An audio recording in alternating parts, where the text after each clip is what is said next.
세상에 살다 보면 싸워서 손해나는, 이겼는데도 손해나는 싸움이 있다고 합니다.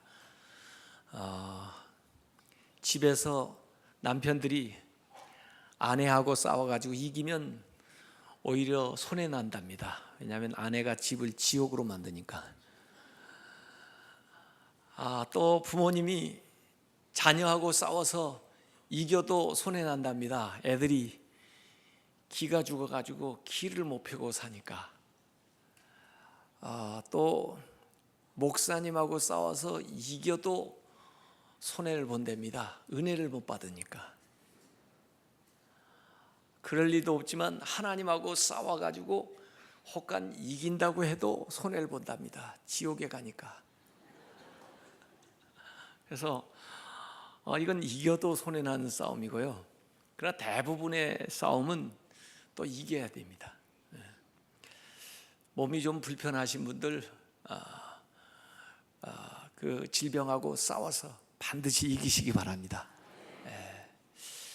또 경제적으로 어려우신 분들도 힘을 내서 그 경제적인 그 가난의 문제를 반드시 이겨내시기 바랍니다.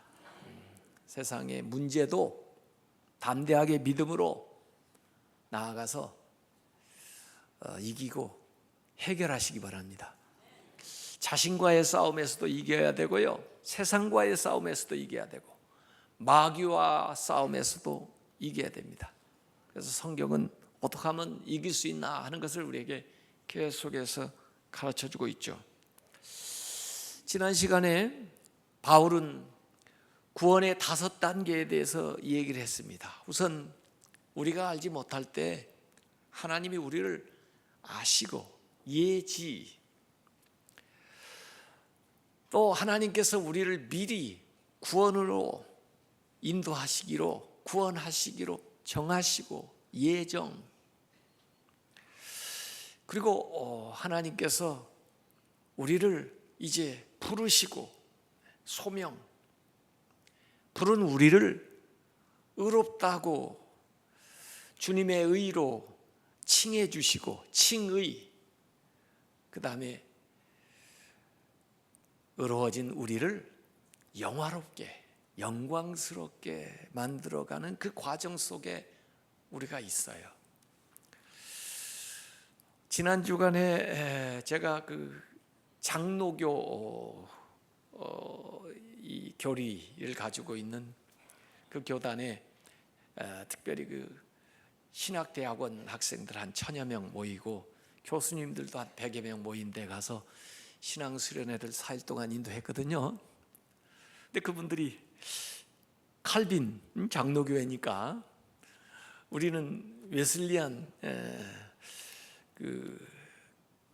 이 감리교나 우리 성결교회나 이 예정보다는 자유의지를 좀 더 강조하잖아요. 그런데도 불구하고 저를 와서 그 중요한 집회를 다 맡긴 거죠. 근데 사실은 다 성경적이에요. 우리가 몰라서 그렇지 여러분이 이곳에 나와서 예수 믿는 거 하나님 다 알고 정하신 거예요. 또 그거 우리 잘 모르는 상황에서는 열심히 노력하고 열심히 전도하고 또 그래야 돼요. 그래서 관점이 결과적인 측면에서 봤느냐 현재적인 측면에서 봤느냐 차이지 다 성경적이에요. 그래서 우리가 주 안에서 같이 더불어 좋은 것들 나누면서 나아가야지 그 별 차이가 없어요. 어쨌든 구원의 단계에서 이미 여러분이 이곳에 오셔서 또 더구나 오실 뿐만 아니라 주님을 영접했다면은, 주님을 믿고 있다면은 이미 구원의 4단계까지 통과한 거예요. 미리 아시고 또 구원으로 정하시고 부르시고 의롭다 하시고 이제 마지막 단계가 영화롭게 되는 과정인데, 그 과정도 사실은 우리가 믿음 생활을 해 나갈 때 여러 가지 난관과 어려움이 와요. 그래도 겁낼 게 없는 게 지금까지 이 모든 과정을 이끌어 주셨는데 이 마지막 남은 이 과정을 하나님께서 함께 해주신다는 거예요. 그걸 오늘 바울이 이 얘기를 하고 있습니다. 그래서 5가지의 질문을 던지고 있어요. 그런데 이 5가지의 질문이 사실은 똑같은 답변이에요. 한 단어로 답변할 수 있는 거예요. 그래서 여러분들이 그 답변을 한번 생각을 하면서 질문을 받아봤으면 참 좋겠어요. 첫 번째 바울이 하는 질문입니다. 오늘 로마서 8장 31절에 읽었던 건데, 만일 하나님이 우리를 위하시면 누가 우리를 대적하리요? 그랬어요. 첫 번째 질문은 그런 겁니다. 누가 우리를 대적하리요? 하는 거예요. 그냥 저 혼자 제 힘으로 나가면 대적할 자들이 많죠. 그러나 하나님이 나를 위하시면 누가 나를 대적하리요? 이렇게 묻는 겁니다. 저한테는 6살 많은 형이 하나 있는데, 시골에서 좀 주먹을 잘 쓰는 걸로 알아줘요. 제 형이요. 그랬어요. 그러니까요, 저야 비리비리해도 다른 사람들이 건들지를 않더라고요. 왜 그럴까요? 저희 형을 봐가지고. 그래서 제 1, 2년, 3년 선배들하고도 제가 아주 잘 지냈는데 그 사람들이 제 형을 잘 알아요. 그래서 같이 있을 때도 그렇지만 없을 때도 있는 것처럼 잘 대해줘요. 더구나 하나님이 우리를 위하시면, 하나님이 우리와 함께 계시면, 하나님이 우리의 백이 되시면은 누가 우리를 대적하겠습니까? 이게 바울이 하는 얘기입니다. 그래서 성경에는 하나님을 방패다, 산석이다, 반석이시다, 피난처다, 별의별 얘기를 다 하는데, 그 하나님이 나를 위하시면 누가 나를 대적하겠느냐 이거예요. 마틴 루터도 종교개혁을 일으킬 때 얼마나 숱한 난관과 반대와 죽이려는 위협들이 많이 있었겠어요. 그때 이 말씀을 붙들고 힘을 얻었다고 그래요. 하나님이 나를 위하시면 누가 나를 대적하리요? 교황이 나를 대적하나? 세상이 다 일어난다고 한들 하나님이 나를 위하시고 하나님이 나를 옳다 하시는데 뭐이 무서운가 하고 나갔다는 거예요. 그래서 그분이 작사 작곡했던 찬송가 585장에 내주는 강한 성령, 방패와 병기 되시니 큰 환난에서 우리를 구하여 내시리로다. 2절에는 내 힘만 의지할 때는 패할 수밖에 없도다. 힘 있는 장수 나와서 날 대신하여 싸우네. 이 장수 누군가? 주 예수 그리스도, 만군의 주로다. 당할 자 누구랴? 반드시 이기리로다. 하나님이 여러분을 위하시면 대적할 자가 없습니다. 겁내지 마세요. 시편 3편 6절에도 천만인이 나를 에워싸고 진을 친다 하여도 나는 두려워하지 아니하리로다. 북한에서 폭격을 좀 한 2번 했다고 겁나세요? 겁낼 거 없어요.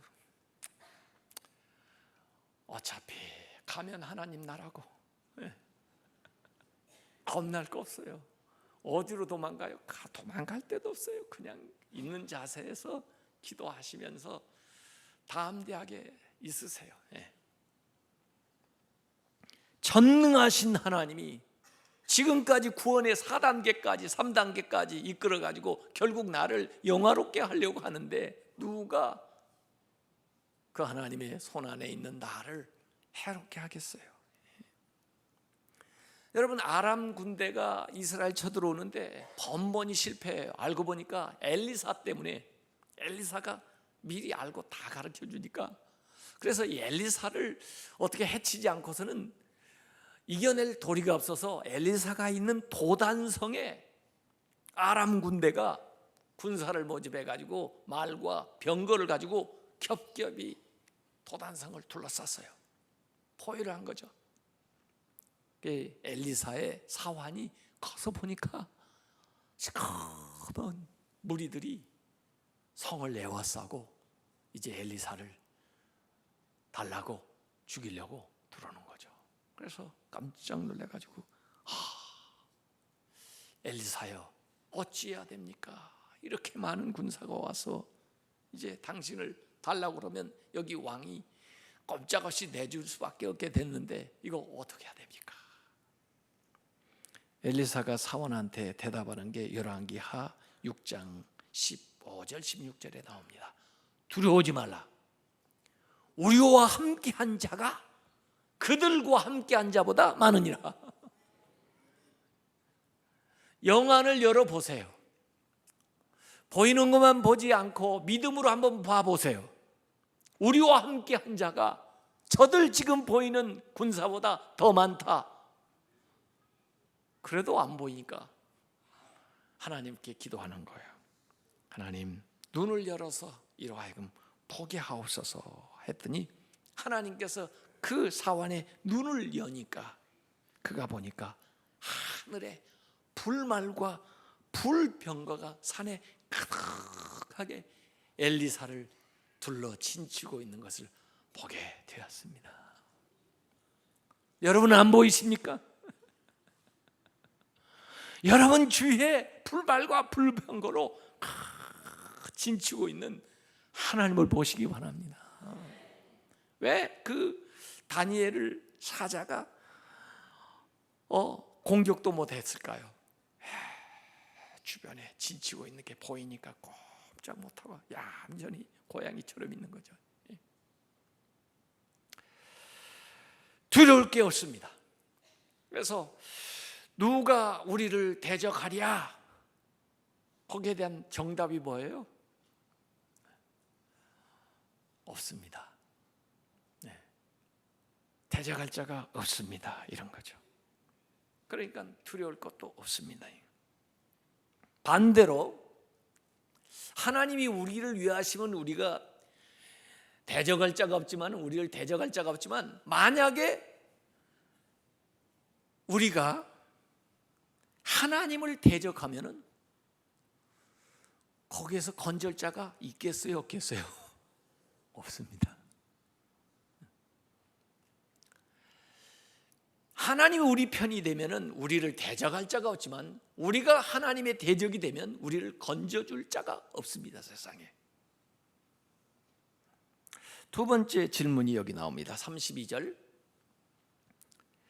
자기 아들을 아끼지 아니하시고 우리 모든 사람을 위하여 내어주시니가 어찌 그 아들과 함께 모든 것을 우리에게 주시지 않겠느냐 하고 물은 거예요. 두 번째 질문이 있는 거예요. 왜 모든 것을 우리에게 주시지 않겠느냐 하는 얘기예요. 그래서 첫 번째 질문에 대한 것은 승리에 대한 확신을 주는 거였다면 이 두 번째 질문은 기도 응답에 대한 확신을 우리에게 주는 질문이에요. 아들을 아끼지 않고 우리에게 주신 하나님이 무엇을 아끼겠느냐 이거예요. 우리한테 뭘 안 주시겠느냐 이거예요. 구할 때.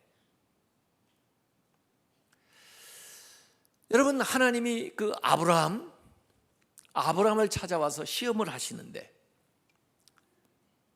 아브라함에게서 무엇이 제일 소중한 거죠? 재산이요? 자기 자신이요? 아들이에요. 100세 얻은 아들 이삭. 아마 자기 자신을 바치라고 해도 그렇게 고민을 안 했을 거예요. 교황에 나 이제 나이 먹었는데 뭐 갈 때도 됐는데 그래요, 하나님 받으세요. 재산을 바치라고 해도 아깝지가 않았을 거예요. 근데 제일 소중한, 자기 목숨보다도 소중한 아들을 바치라는 게요, 어렵죠. 그런데도 불구하고 아브라함이 모리아산에 올라가서 그 아들을 하나님 앞에 바쳤습니다. 그때 하나님께서 아브라함에게 창세기 22장 16절에 이런 말씀하셨습니다. 내 아들 너의 독자도 아끼지 아니하였은즉. 여기 아끼지 않는다 하는 말이 오늘 로마서에 나온 말하고 똑같아요. 자기 아들을 아끼지 아니하시고 우리 모든 사람을 위하여 내어주시니가 그 말하고, 여기 아브라함에게 하셨던 말씀, 내 아들 너의 독자도 아끼지 아니하였은즉 내가 너에게 큰 복을 주고 너의 씨가 크게 번성하게 하겠다. 한 가지를 보면 다 알아요. 그 아들조차 아끼지 않고 나한테 주는 걸 보니까 더 볼 게 없다. 뭐 아들도 바쳤는데 내가 뭘 요구한들 네가 다 할 사람이구나. 그래서 하나님께서 복을 주셨다 하는 것이 그 창세기. 이 아브라함 얘기, 이삭을 바친 얘기는 바로 하나님이 예수 그리스도를 십자가에서 우리에게 주신 이야기예요. 그 아들도 아끼지 아니하시고 우리를 위해서 예수 그리스도를 내어주셨는데 하나님이 뭘 아끼겠느냐 거예요. 뭘 안 주시겠냐 거예요. 여러분이 기도할 때 뭘 안 들어주시겠냐 거예요.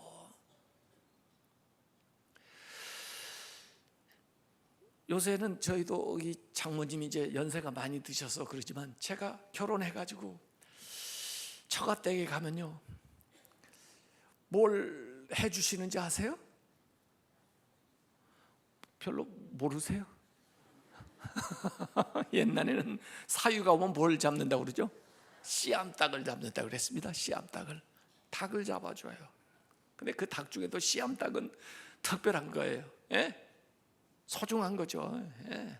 새끼를 알을 부화해가지고 낼 그 중요한 건데 그것도 아끼지 않고 잡아가지고 사위를 대접해. 왜? 딸을 주었는데 뭐이 아깝냐 그거예요. 아들을 주신 하나님이 여러분의 기도를 응답하지 않을까요? 무슨 기도가 어려울까요? 응답하기가. 그런데요, 사실은요, 그 아들 안에 모든 게 다 들었어요. 아들을 주실 때는 그 아들 안에다가 모든 걸 패키지로 다 담아가지고 아들 주실 때 한꺼번에 주신 거예요. 예수 안에 다 있어요. All in Jesus. 예수님 안에 모든 게 다 들어있어요. 건강 그 안에 들어있어요. 물질 그 안에 들어있어요. 은혜 그 안에 들어있어요. 행복 그 안에 들어있어요. 영도 그 안에 들어있어요. 승리 그 안에 들어있어요. 아들을 주시니까 그 안에 모든 걸 다 담아서 우리에게 주신 거예요. 예수님의 이름으로 구하기만 하면은 그들에게 그 모든 기도의 응답이 임하는 걸 믿으시기 바랍니다. 솔로몬이요, 지혜를 구했더니 지혜를 주셨다 그러는데, 네가 지혜를 구한 게 귀에서 구하지 않은 그 밖의 것을 주셨다 그러는데, 사실 알고 보면 지혜를 구했기 때문에 그 안에 모든 게 따라오는 거예요. 재물도 따라오고 권력도 따라오고 명예도 따라오고 영화도 따라오고 그런 거예요. 으뜸되는 것을 구하면 그 안에 다 들어있는 거예요. 아들을 아끼지 않고 우리에게 주셨는데 뭘 안 주시겠어요? 무엇이 부족하겠어요? 그래서 필요한 거 있으면 주님의 이름으로 구하세요. 다 주시겠다는 약속이에요, 여기가. 그래서 세상을 사랑해서, 나를 사랑해서 독생자를 주셨는데 그를 믿는 나에게 영생을 주셨을 뿐만 아니라 이 세상에 하나님의 자녀로 살아가는 모든 필요한 것을 공급해 주셔요. 여호와가 나의 목자시니 그래서 내가 부족한 것이 없어요. 그래서 오늘 이 대답도 아끼는 거 없습니다, 안 주시는 거 없습니다, 이런 답변이죠. 그런데 왜 그렇게 못 받을 것처럼 의심하고 왜 기도하지 않는 거죠? 세 번째 질문이 나옵니다. 33절에 누가 능히 하나님께서 택하신 자들을 고발하리요.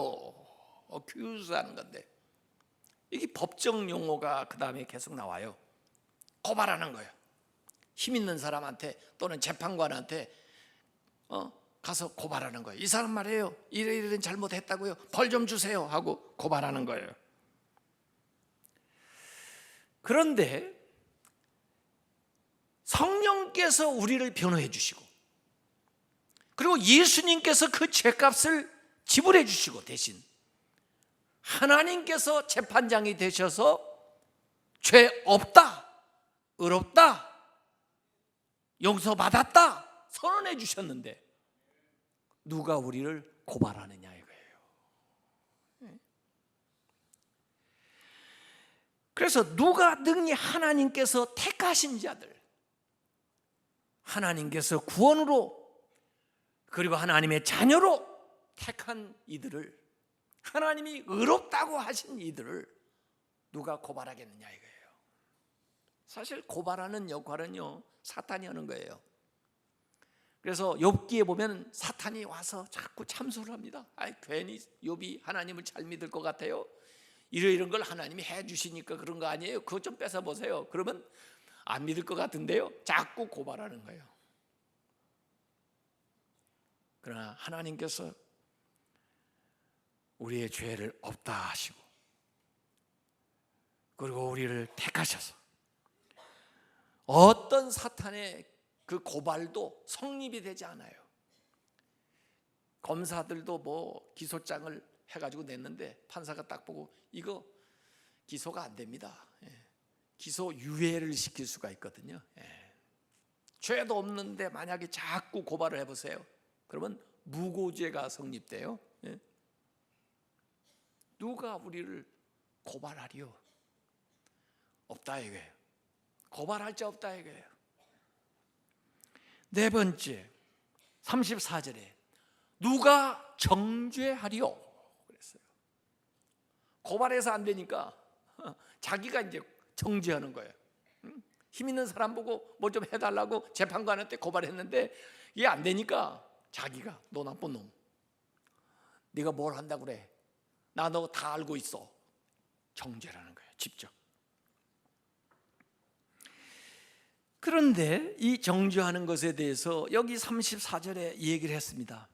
죽으실 뿐만 아니라 다시 살아나신 이는 그리스도 예수시니, 그러니까 예수님이 우리의 죄 대신 십자가에 지시고 그 다음에 부활하셨는데 지금 그는 승천하셔서 하나님 우편에 계신 자요, 그냥 계시는 게 아니고 우리를 위하여 간구하는 자시니라. 정죄하는 게 아니고 이미 죄 문제는 다 해결하시고 하나님 우편에서 예수님은 우리를 위해서 간구해 주신다는 거예요. 앞에서는 누구의 간구가 나왔습니까? 성령의 간구가 나왔었어요. 지난주에 성령이 간구합니다. 성령께서 내 안에서 말할 수 없는 탄식으로 나를 위해서 하나님께 간구해 주신다고 그래서 성령님이 이 땅에서, 그런가 하면 저 하늘나라에서는 하나님 우편에서 가장 가까운 거리에서 예수님이 나를 위해서 간구해 주세요. 나의 기도만 있는 게 아니에요. 내가 기도하지 못할 때에도 성령님이 나를 위해서 간구해 주시고 하나님 우편에 계신 예수님이 나를 위해서 간구해 주시니까 나를 정죄하는 소리에 너무 기죽지 마세요. 하나님 그거 인정도 안 해요. 그 말같이 여기지도 않아요. 하나님은요.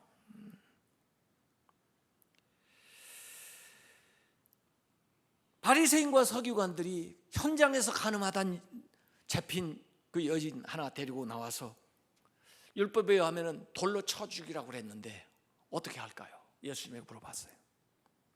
그때 예수님이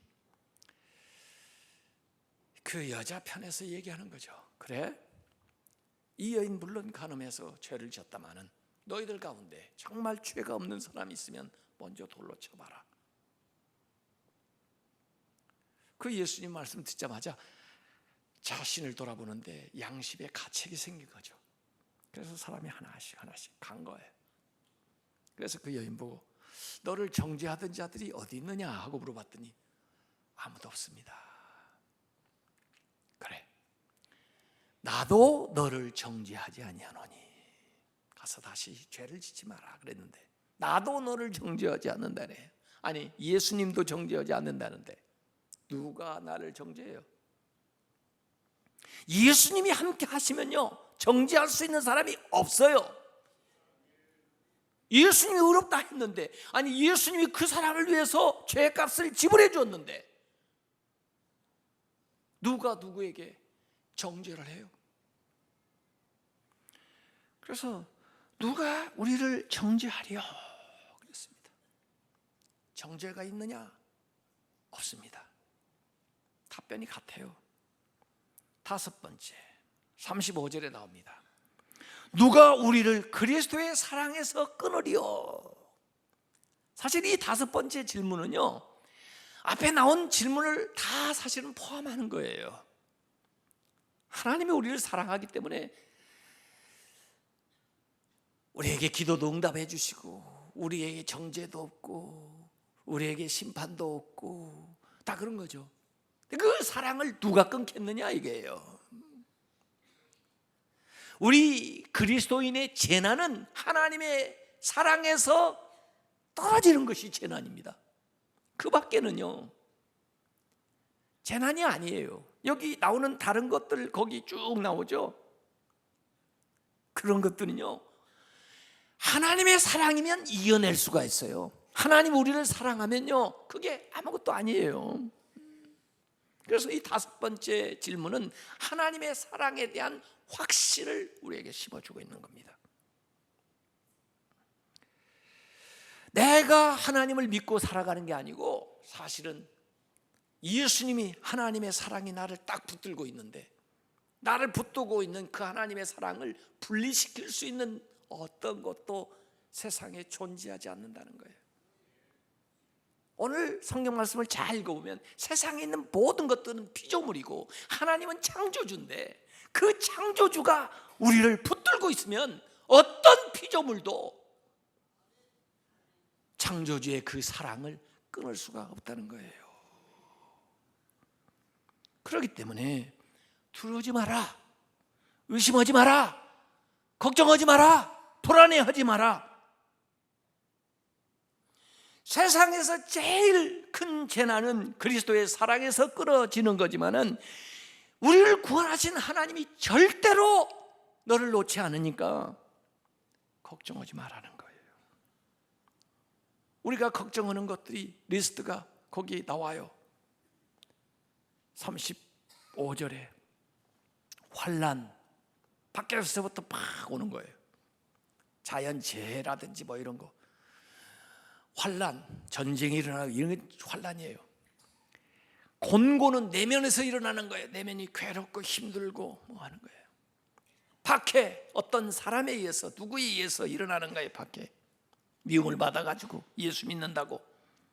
기근, 재정적인 문제, 가난의 문제인데 이게 실제적으로 가난할 수도 있고 가난하지 않았는데 빼앗겨가지고 아무것도 가지지 못한 상황으로 떨어지게 돼서 어려움을 당하는 경우도 있어요. 적신, 입지 못한 거죠. 위험을 당하고 칼. 사실 바울이 이런 일들을 당했다고요. 복음을 전하기 위해서. 아니 이 말씀을 받고 있는 로마 교인들이 주님을 믿는다고 했을 때부터 이런 일들이 자기들에게 다가온다고요. 그래도 겁내지 마라. 하나님의 사랑에서 절대로 이게 우리를 이탈시키지 못한다. 분리시키지 못한다. 이게요.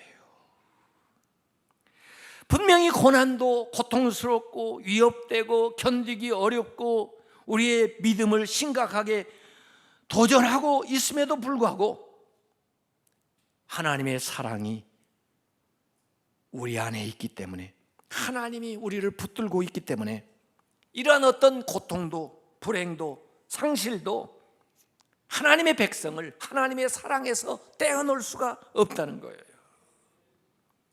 예수님이 그렇게 하셨고 순교자들이 그렇게 했어요. 그리고 우리 앞서간 성도들이 그렇게 살았습니다. 이 구원의 황금 연결고리를 끊을 수 있는 게 없다는 거예요. 더구나 지금 우리는 마지막 단계에 와 있는데 그 하나님이 하신 일, 그 뿌리가 아주 깊어요. 아주 그 하나님의 사랑의 끈이 견고해요. 그래서 우리가 현재 당하는 어떤 것들도 하나님과 우리를 분리시킬 수가 없어요. 그래서 37절에 이 모든 일에 우리를 사랑하는 이로 말미암아, 우리를 사랑하시는 그 사랑을 끊을 수 없다고 그랬는데 그 하나님의 사랑으로 말미암아 넉넉히 이기느니라. 넉넉히 이긴다는 거, 휘페르니 코멘이라고 되어 있는데 헬라어로, 영어로 말하면 more than conqueror, 정복자 이상이라 이게요. 넉넉히 이긴다.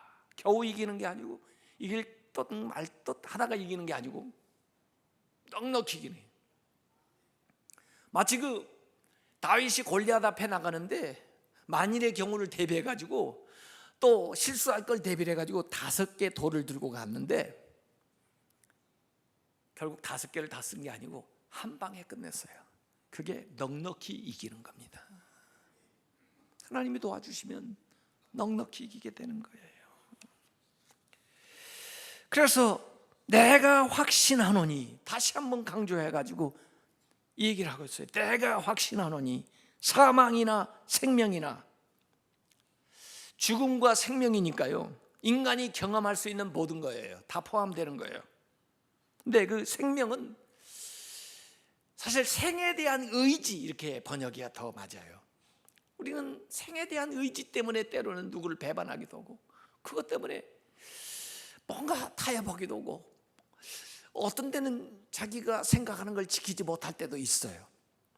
그러나 내가 확신하노니 이 사망이나 생명에 대한 어떤 의지나, 또 천사들이나 권세자들이나 영적인 것들이에요. 사탄이나 뭐 이런 영적인 존재도, 현재일이나 장래일이나 앞으로 미래에 알지 못하는 시간 속에서 일어나는 어떤 사건과 사고도, 능력이나 하나님을 대적하는 어떤 권력도, 높음이나 깊음이나 하늘과 땅, 바다 어떤 공간에서도, 이걸 어떤 피조물도 그 하나님의 사랑에서 우리를 끊지 못한다 그랬어요. 하나님이 창조주이시기 때문에, 그 창조주가 나를 사랑하시기 때문에.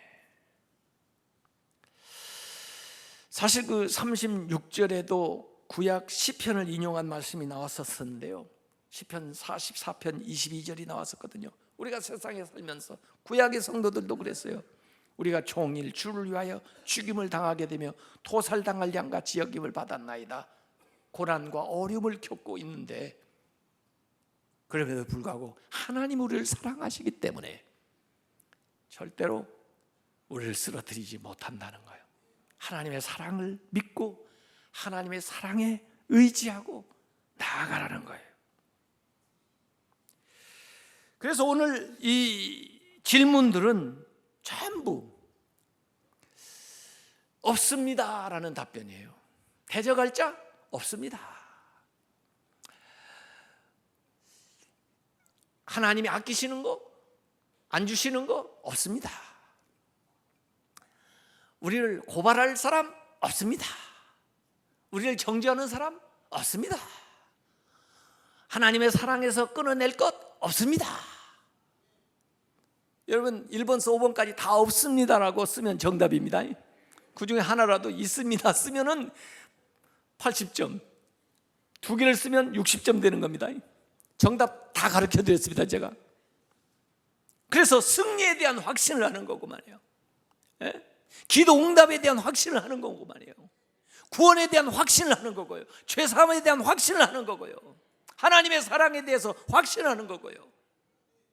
그게 믿음 생활입니다. 그게 믿는 자의 말이에요. 그런데요, 신앙생활 안 하는 사람에게 이걸 똑같이 물어보면 답은 있습니다입니다. 물어보세요. 당신을 대적할 자가 있습니까? 물어보면 얼마나 많은지 모르겠어요. 제가 왜 이렇게 어려운데요? 매일 대적들이 많아가지고요, 내가 이렇게 고통스러운 거예요. 있습니다입니다. 물어보세요. 부족한 것이 있습니까? 우리는 아까 다 주시니까 없다고 그랬는데 부족한 것 투성이에요. 항상 없죠 뭐. 예? 항상 필요한 것밖에 없죠. 궁핍한 거예요. 부족한 것이 많고. 그래서 항상 두려워요. 유죄라고 고발을 당하고, 자기가 행한 죄에 대해서 정죄를 당하고, 하나님의 사랑은 알지도 못하고, 이러니까 이들은 승리하는 생활이 아니라 날마다 실패하는 생활이에요. 그건 불신앙들이 인들이 처한 상황입니다. 우리는 없다라고 담대하게 얘기하지만 그들은 항상 있다라는 것이 그들의 삶의 모습이에요. 그냥. 그래서 우리는 이 질문들을 통해서 우리의 믿음을 다시 한번 생각해 봐야 되는 거예요. 로이드 존스 목사님은 불타는 논리라고 이 바울의 오늘 말씀을 이름을 붙였는데, 바울은 우리에게 다음과 같이 도전한다. 생각해봐라. 두려운가? 그렇다면 당신은 지금 생각을 하고 있지 않은 거야. 염려하고 있나? 그렇다면 당신은 생각하고 있지 않은 거야. 죄책감을 느끼는가? 그렇다면 당신은 생각도 안 해본 거야. 지금까지 받은 은혜와 의롭게 하시는 진리를 한번 꼼꼼히 생각해보라.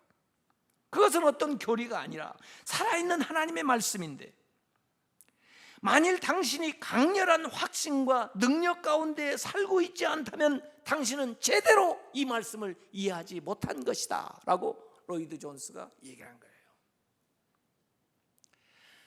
여러분이 두려웠다면, 여러분이 걱정하고 있다면, 여러분이 하나님의 사랑에서 떨어질까 봐 그런 마음 상태를 가지고 있다면 이 말씀을 제대로 이해하지 못한 거라는 거예요.